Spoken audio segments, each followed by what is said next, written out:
இந்த பஸ்ல மட்டும் இல்ல, தமிழ்நாட்டுல எந்த பஸ்ல ஏறினா கூட கம்பியை பிடிக்க மாட்டாரு. இவ்வளவு ஏன், அரபாடுல ஏறினா கூட ஆணி அடிச்ச மாதிரி நடுவுல நின்று எதையும் பிடிக்காம வருவாரு எங்க அண்ணன். ஓஹோ அப்படியா? இப்ப பாரு.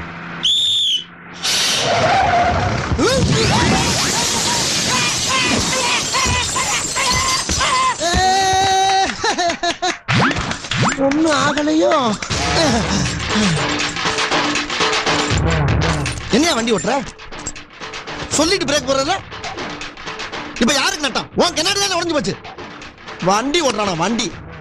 டேய், அவன் யாரா உள்ள கை தட்டினவன்? நான் என்ன சர்க்கஸா கட்டினேன்? எங்க அவன்? யாரா அவன்? யாரா கை தட்டினது? யாரா கை தட்டுறது?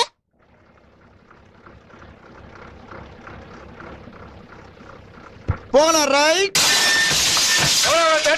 வெளியே ஆமா, அத்தராத்துல இருந்து அருவாளோட கத்திக்கிட்டு இருக்க என்ன பிரச்சனை?